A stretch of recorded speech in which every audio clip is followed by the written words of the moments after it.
I'm headed to my first ever hockey game in Sweden, but with a twist. Inspired by some one-star Google reviews I found, I'm going undercover and doing the dirty work. Disgusting. To find out if these reviews are true or not, and at the end, I'll give my overall review of the game. Is this a top-tier game experience in Sweden? So stick around to find out if a hockey game in Sweden is worth it. Or do the concessions here really taste like dog food? Hey everyone, and welcome to Gothenburg. Our first stop today is at the Scandinavium, the arena behind me, which is home to Frolunda FC, Gothenburg's hockey team, where we'll be going to a game. I literally just landed, so the game started like 30 minutes ago, so let's get in there. There she is. From what I read, it sounds like it's a pretty old and crappy arena, but I love old and crappy arenas, so I think I'm gonna like it. All right, finally found my way into this place. My first stop is the fan shop, because I need some gear.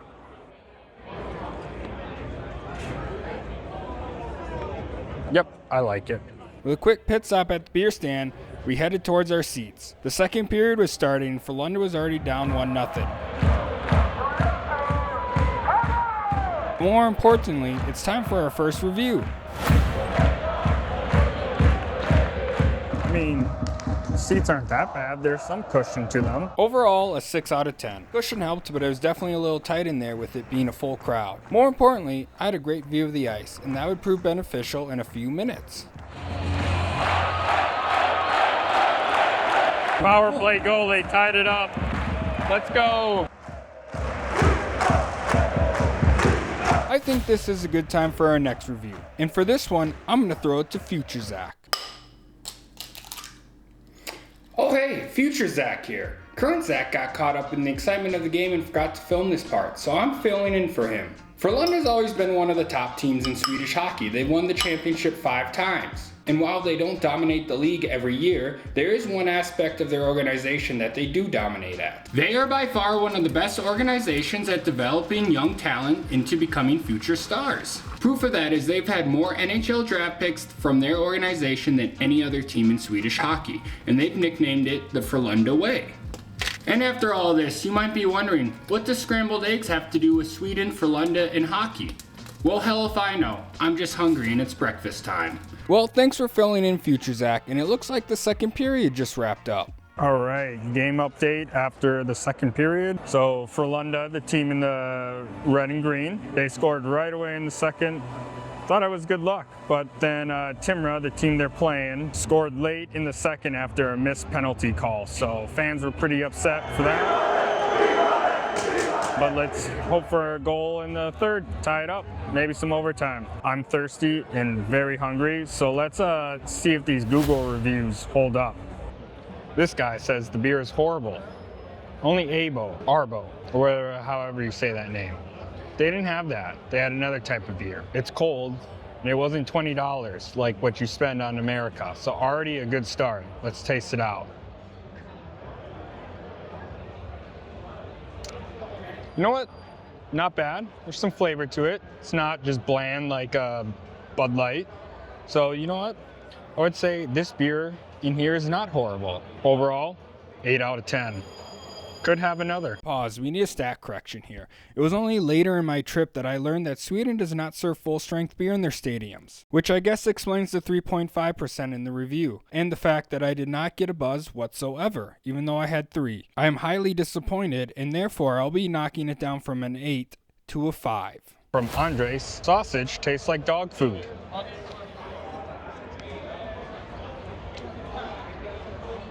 I gotta disagree, Andres. This sausage is pretty damn good. But maybe that's just because the only thing I've had to eat so far today is airplane food. But trust me, I've had way worse.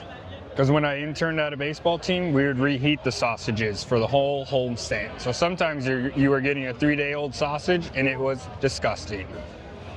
Overall, the sausage here at the Frolunda game could have another. But I had to save room for one more recommendation. Let's check this out here. Just check it out. Look at this. There is a whole McDonald's restaurant in this arena. How neat is that? Got myself a cheeseburger here. I'm starving, so that sausage did not fill me up. Looks a little plain, but I'm sure it'll still taste good. The Frolunda McDonald's, pretty good. Good recommendation, Carl. Where else can you eat McDonald's at a hockey game? All right, the third period just started. Let's pray for another goal so we can tie this up.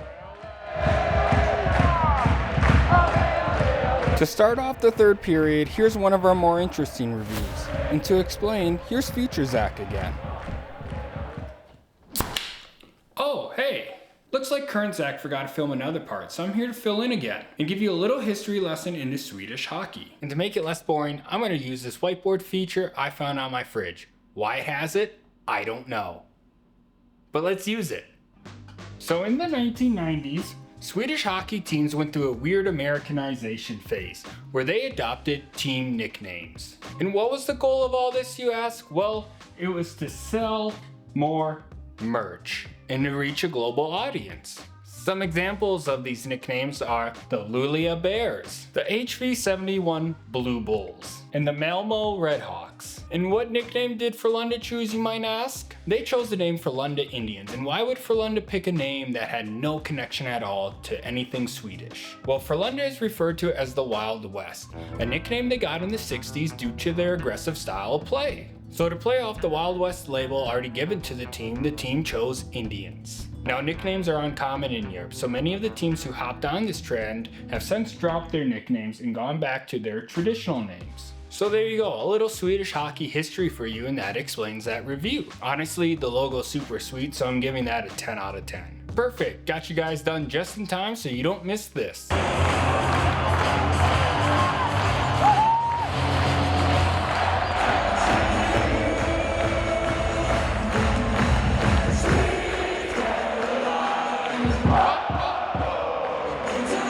Sadly, the good times didn't last long. Oh no, late goal by Timra.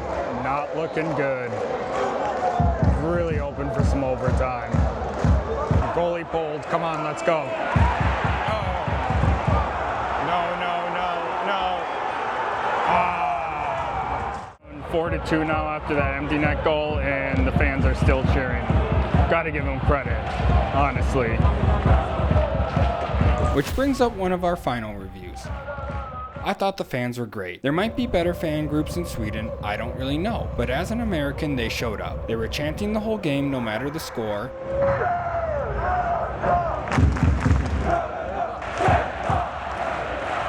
Which is something fans don't do back home. The passion these fans showed brought a whole new level of excitement to the game I'm not used to, but really enjoyed. 9.5 out of 10 for Frolunda. Woohoo!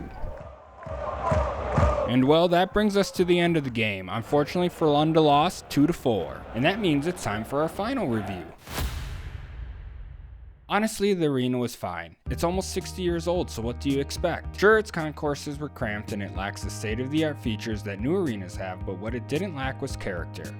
From the outside, it's shaped like a saddle. Inside, it's unique as the ice sits away from the stands because it's also built for horse shows. I had no complaints about my view, and its unique shape creates a loud atmosphere. Oh, and did I mention it also has a McDonald's? The Golden Arches. Sure, Frolunda could use a new one, but it works, so 6 out of 10.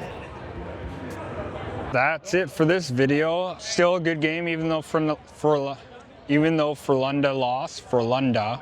I cannot talk. Still a good game. Too bad they lost, but probably one of the better hockey games I've ever been to. I would definitely recommend going to a Frolunda game or just a Swedish hockey game in general if you're ever in town. The hockey culture here in Sweden is incredible, and the passion these fans have for their team and the sport was amazing to experience. For the overall experience, I'm going to rate it an 8 out of 10, just because I don't know what else is out there. So let me know. Is this a top tier game experience in Sweden, or is there another team I should check out? Till next time, see ya. Walking through Gothenburg Central Station on my way to my hotel, and I found the perfect representation of how I feel right now after like 11 hours of flying. Yeah, that's exactly how I feel. It's time for bed.